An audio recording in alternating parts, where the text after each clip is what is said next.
Hello વિદ્યાર્થી મિત્રો, ધોરણ 7 વિષય ઇંગ્લિશ ગ્રામર ગુજરાતી માધ્યમ. વિદ્યાર્થી મિત્રો, યુનિટ 5માં આપણે ધ પ્રેઝન્ટ કન્ટિન્યુઅસ ટેન્સમાં એક્સરસાઇઝ ફર્સ્ટ અગાઉના તાસમાં જોઈ ગયા. હવે આપણે answer exercise 2 answer the questions using the words given in the bracket. કૌંસમાં આપેલા શબ્દનો ઉપયોગ કરીને પ્રશ્નોના ઉત્તર લખો. અહીંયા તમારા પાન નંબર 29 પર આપેલું વાક્ય છે ઉદાહરણમાં કે what is Alka eating? An orange. બરાબર, એન ઓરેન્જ એ કૌંસમાં આપેલા શબ્દનો ઉપયોગ કરવાનો છે.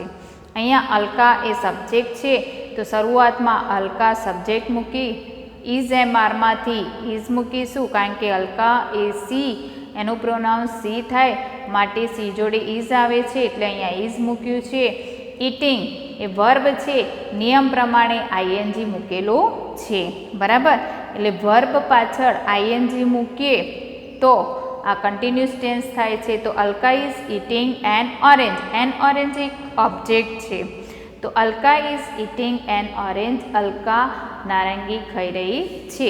તો જુઓ, આ સૂત્ર પ્રમાણે subject plus verb plus O plus ING, અથવા સબ્જેક્ટ પ્લસ ટુ બીનું રૂપ, ટુ બીનું રૂપ.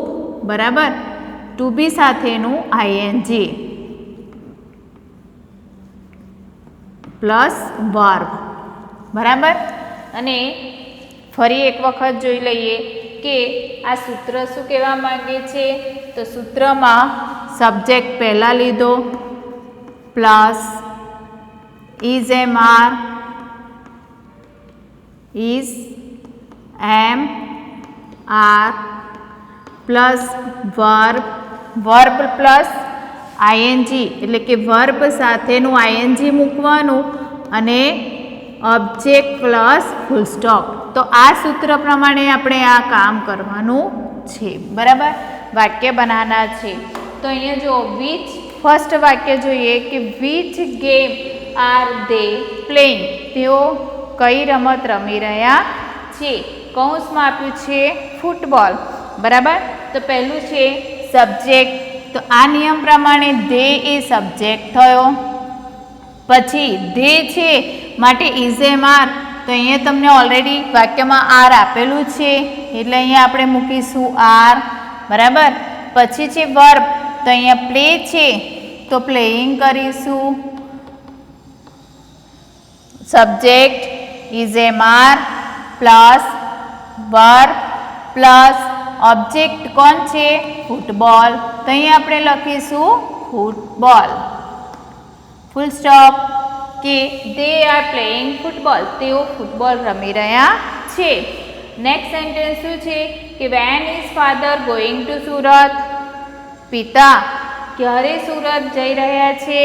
કૌંસમાં આપ્યું છે ટુમોરો. હવે ટુમોરો એ સમય બતાવે છે, એટલે વેનથી વાક્ય બનાવ્યું છે, માટે હવે ટુમોરો મૂકીને વિધાન વાક્ય બનાવીએ. તો અહીંયા સબ્જેક્ટ છે ફાધર, ટુ બીનું રૂપ આપ્યું છે ઇઝ, એટલે ઇઝ મૂકીશું, અને એક્શન વર્ડ પાછળ આઈએનજી લાગ્યો છે, તો ગોઈંગ. બરાબર, ગોઈંગ. હવે છે ઓબ્જેક્ટ, તો ટુ સુરત મૂકીશું, to Surat, tomorrow, tomorrow. Full stop. Father is going to Surat tomorrow. અહીંયા છે કે પિતા આવતીકાલે, ટુમોરો એટલે આવતીકાલે, ભવિષ્ય માટે, અરે ટુમોરો એટલે આવતીકાલે શું છે? સુરત જઈ રહ્યા છે. તો અહીંયા subject plus is am are plus going એટલે વર્બ પ્લસ ઓબ્જેક્ટ મૂક્યો છે. રાઈટ. હવે જોઈએ કે who is swimming in the river? Next સેન્ટેન્સમાં મનુ, હુથી વાક્ય બનાવ્યું છે, તો હુને કાઢીને શું મૂકીશું આપણે? મનુ. અહીંયા લખીશું મનુ, મનુનો એમ કેપિટલ. મનુ, ટુ બીનું રૂપ ઇઝ, એક્શન વર્ડ છે સ્વિમ, તો એનું કર્યું છે નિયમ પ્રમાણે swimming, double M plus ING, બરાબર. તો સ્વિમિંગ અહીંયા છે ઇન ધ રિવર, એ ઓબ્જેક્ટ થયું એટલે in the river, full stop, બરાબર. હવે જુઓ, how many kites is Chetan bringing, કેટલા પતંગ ચેતન લઈ રહ્યો છે, કૌંસમાં છે 10. અહીંયા સંખ્યાવાચક શબ્દ છે માટે હાઉ મેનીથી પ્રશ્ન કર્યો છે. તો આમાં સબ્જેક્ટ છે ચેતન, એટલે વિધાન વાક્ય બનાવીએ તો ચેતનને ક્યાં મૂકીશું આપણે વાક્યની શરૂઆતમાં, તો સી કેપિટલ. ચેતન ટુ બીનું રૂપ છે ઇઝ, પછી શું આવે છે, ચેતન ઇઝ બ્રિંગિંગ, એક્શન વર્ડ છે એટલે બ્રિંગનું બ્રિંગિંગ કર્યું છે તો આઈએનજી, અને પછી ઓબ્જેક્ટમાં 10 કાઇટ્સ, કેટલી પતંગ લાવ્યો, તો 10 પતંગો લાવ્યો એટલે 10 કાઇટ્સ, રાઈટ. હવે નેક્સ્ટ જુઓ કે what are the children making paper boats, કે બાળકો શું બનાવી રહ્યા છે, પેપર બોટ્સ એટલે કે કાગળની હોડીઓ. અહીંયા આ વસ્તુ બતાવ્યું છે એટલે વોટથી પ્રશ્ન કર્યો છે. હવે આ વાક્યમાં સબ્જેક્ટ કોણ છે, તો જોઈએ ધ ચિલ્ડ્રન, તો વાક્યની શરૂઆતમાં લખીશું ધ ચિલ્ડ્રન. હવે અહીંયા બહુવચન છે માટે ટુ બીનું રૂપ છે આર, એક્શન વર્ડ છે મેકિંગ, અને ઓબ્જેક્ટ છે પેપર બોટ્સ. તો બાળકો શું બનાવી રહ્યા છે, કાગળની હોડીઓ, રાઈટ. નેક્સ્ટ જોઈએ કે where are the women sitting, કૌંસમાં આપ્યું છે ઇન ધ ગાર્ડન, આ સમય બતાવે છે એટલે જગ્યા બતાવે છે, ઇન ધ ગાર્ડન એ જગ્યા છે, સ્થળ છે માટે વેરનો ઉપયોગ કર્યો છે. હવે આ વાક્યમાં સબ્જેક્ટ કોણ છે, તો સબ્જેક્ટ છે ધ વુમેન, એટલે T capital, the women. To બીનું રૂપ છે આર, અહીંયા છે action word sitting in the garden, object થયો કે બગીચામાં સ્ત્રીઓ બેસી રહી છે, બરાબર. The women are sitting in the garden. હવે નેક્સ્ટ જો કે when are the boys coming home, કૌંસમાં આપ્યું છે એટ 5 o'clock, એ સમય છે માટે વેનથી પ્રશ્ન પૂછ્યો છે. આમાં સબ્જેક્ટ છે ધ બોય, તો અહીંયા લખીશું આપણે ધ બોયઝ. ટુ બીનું રૂપ છે આર, કમિંગ એક્શન વર્ડ છે કમિંગ, હોમ ઓબ્જેક્ટ, હોમ એ ઓબ્જેક્ટ, એટ 5 o'clock,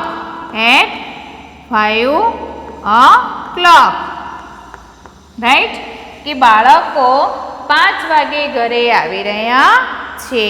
સમજણ પડી કે subject plus is am are plus verb plus ING plus object plus full stop, ત્યારે આ વિધાન વાક્ય બને છે. પ્રશ્ન વાક્યમાંથી વિધાન વાક્યમાં ફેરવતી વખતે આ ખાસ કાળજી રાખવી. અમે અહીંયા છે હાઉ મચ સુગર, અહીંયા મચનો ઉપયોગ કર્યો છે સુગર એટલે ખાંડને આપણે ગણી શકતા નથી, એટલે ન ગણી શકાય તેવી વસ્તુ હોય ત્યારે હાઉ મચનો ઉપયોગ કરાય છે. તો અહીંયા how much sugar is the shopkeeper giving, કે દુકાનદાર કેટલી ખાંડ આપી રહ્યો છે, અહીંયા લખ્યું છે 1 કિલો એટલે 1 કિલો. તો અહીંયા તમારે કૌંસના શબ્દને મૂકીએ સબ્જેક્ટમાં, તો પહેલાં લખાય subject the shopkeeper, A subject થયો એટલે અહીંયા લખીશું ધ શોપકીપર. ટુ બીનું રૂપ આપ્યું છે ઇઝ, એક્શન વર્ડ છે ગિવિંગ, પછી ઓબ્જેક્ટ છે 1 કિલો સુગર, 1 કિલો સુગર, કે દુકાનદાર 1 કિલો ખાંડ આપી રહ્યો છે.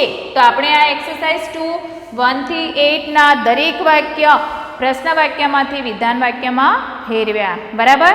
વિધાન વાક્યમાં ફેરવીએ એ વખતે પહેલો સબ્જેક્ટ લેવામાં આવે છે, પછી ટુ બીનું રૂપ ઇઝ એમ આર સબ્જેક્ટ પ્રમાણે મુકાય છે, અને પછી નિયમ પ્રમાણે આઈએનજી મૂકી, વર્બ પાછળ આઈએનજી મૂકી, ઓબ્જેક્ટ મૂકીને ફૂલ સ્ટોપ કરવાનું. એટલે કે વાક્ય પૂર્ણ થઈ જાય છે ફૂલ સ્ટોપ કરીએ એટલે. બરાબર. આ 1 થી 8 વાક્ય જોયા. હવે એક્સરસાઇઝ 3 જોઈએ, WH ક્વેશ્ચન્સ. તો WH ક્વેશ્ચન્સમાં અહીંયા તમને આપ્યું છે first from questions to get the underline words as answer. એટલે કે રેખાંકિત શબ્દોને ઉત્તરમાં મળે તે રીતે પ્રશ્ન વાક્યમાં બનાવો. જેમ અગાઉના તાસમાં આપણે જોઈ ગયા કે WH વાળા ક્વેશ્ચન જ્યારે પણ બનાવી ત્યારે આપણે આ સૂત્રનો ઉપયોગ કરીએ છીએ. તો આ સૂત્ર પ્રમાણે આપણે આ વાક્ય બનાવીએ. તો જોઈએ અહીંયા what, where and when plus is am are plus subject plus action word સાથે ING plus object plus question mark. એટલે કે આપણે WH વાળા શબ્દથી આ વાક્ય બનાવીએ એ પહેલાં જોઈએ કે હુ વાળા વાક્યમાં જ્યારે વ્યક્તિવાચક શબ્દ હોય છે કે Anant, the boys, Rashmi, Shobha and Vikram અને મધર, એ કોણ છે? વ્યક્તિવાચક શબ્દ. તો જ્યારે વાક્યની શરૂઆતમાં ફર્સ્ટ લાઈન દોરેલી હોય તો તમારે હુથી વાક્ય બનાવવાના. એકદમ ઇઝી છે કે હું વાળું વાક્ય લખી અને પાછળનું વાક્ય જેટલું છે, જેટલા શબ્દ આપ્યા છે એટલા મૂકીને પૂર્ણ કરીએ. તો અહીંયા 2 લાઈન આપી છે એટલે કે આ વાક્યમાં 2 વાક્ય બનશે. બરાબર. અનંત નીચે લીટી છે અને ભજન લીટી છે. તો અહીંયા આપણે લખીશું અનંતની જગ્યાએ હું. તો અહીંયા મૂકીશું હું, પાછળ જેટલું આપ્યું છે એટલું લખી who is singing Bhajan question mark કરવું ભૂલશો નહીં. તો કોણ ભજન ગાઈ રહ્યું છે? આનંદ. રાઈટ. હવે જોઈએ આ જ વાક્યમાં બીજું વાક્ય બનાવીએ. આ ભજનને કાઢીને શું મૂકીશું? વોટ. તો વોટ મૂકતા પહેલા સૂત્ર ચેક કરી લો. તો વોટ પછી શું મુકાશે? Is am are. અહીંયા તમને વાક્યમાં ટુ બીનું રૂપ આપી જ દીધેલું છે એટલે વોટ પછી શું મૂકીશું આપણે? ઇઝ. રાઈટ. પછી શું આવે છે? સૂત્ર પ્રમાણે સબ્જેક્ટ. તો અહીંયા સબ્જેક્ટ કોણ છે? આનંદ. તો આનંદનો એ કેપિટલ. રાઈટ.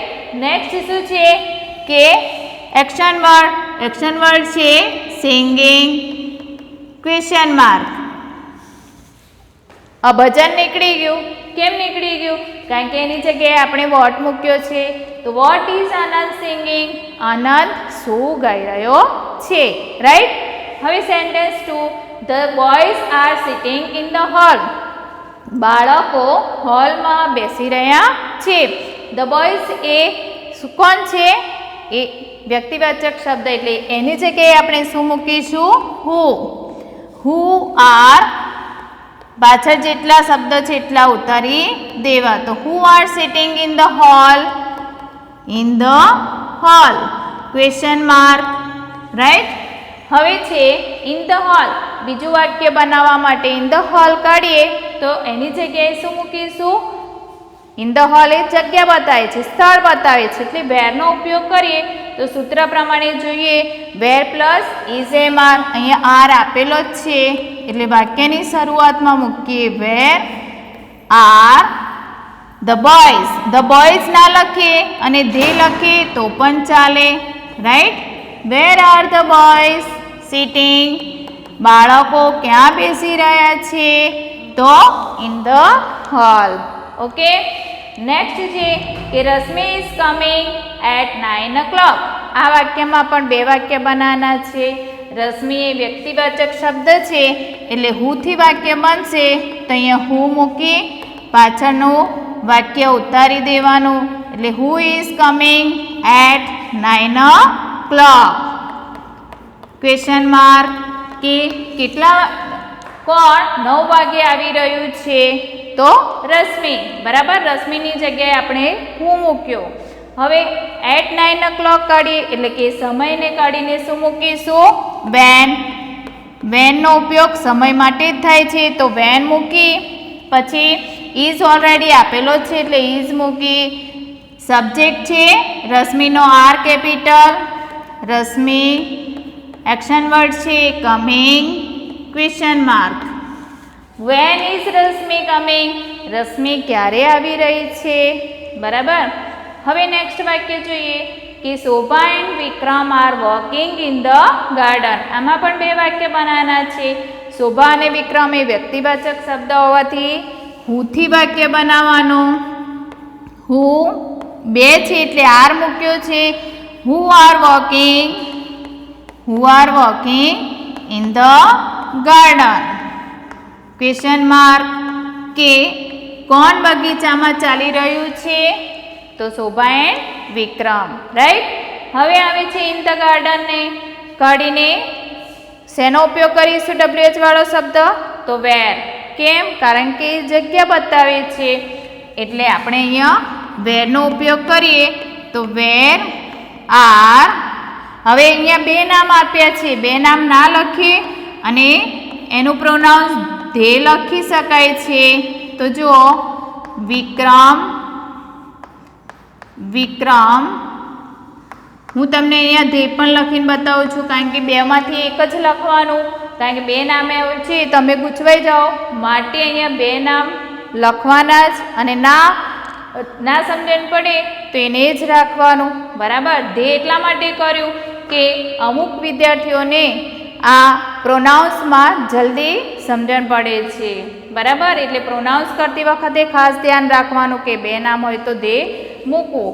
અહીંયા છે શોભા એન્ડ વિક્રમ, ધે કૌંસમાં ધે આપ્યો છે, walking, question mark.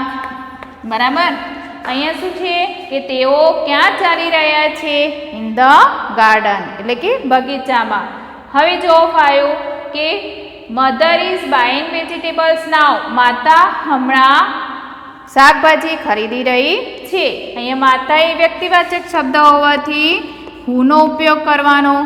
Who is buying, who is buying vegetables now. હમણાં કોણ શાકભાજી ખરીદી રહ્યું છે? તો માતા. બરાબર. હવે આવે છે વેજીટેબલ્સ. આ વાક્યમાં 3 વાક્ય બનાવવાના છે. હવે બીજું વાક્ય વેજીટેબલ્સ છે એ વસ્તુ બતાવે છે. બરાબર. એટલે એના માટે વોટનો ઉપયોગ કરીશું. તો અહીંયા વોટ મૂકી ટુ બીનું રૂપ ઇઝ આપેલું જ છે. અહીંયા સબ્જેક્ટ છે મધર, તો what is mother buying vegetables નીકળી જશે. એના પછી જે શબ્દ છે એ લખી દેવાનો. તો નાવ. વોટ ઇઝ મધર બાઇંગ નાવ? માતા હમણાં શું ખરીદી રહી છે? તો વેજીટેબલ્સ. હવે આવે છે નાવ. હવે નાવ એ શું છે? સમય, કે હમણાં ખરીદી રહી છે એટલે એ સમય બતાવે છે. તો અહીંયા મુકાશે આપણે વેન. વેન ઇઝ સબ્જેક્ટ છે mother buying vegetables, vegetables. Question mark કે માતા ક્યારે શાકભાજી ખરીદી રહી છે? તો હમણાં. તો વિદ્યાર્થી મિત્રો આપણે આ WH વાળા ક્વેશ્ચન્સ જોયા. જેટલી વાક્યમાં જેટલી લાઈન ખેંચેલી હોય એટલા વાક્ય તમારે બનાવવાના, પણ WH વાળા શબ્દનો અર્થ બરાબર સમજી સૂત્ર યાદ રાખી અને આ વાક્ય બનાવવાના છે. બાકીના 6, 7, 8, 9, 10 એ તમારી જાતે કરવાના. આ જ રીતે આ જ પ્રમાણે. હવે નેક્સ્ટ પિરિયડમાં જોઈશું નેક્સ્ટ યુનિટ. ઓકે.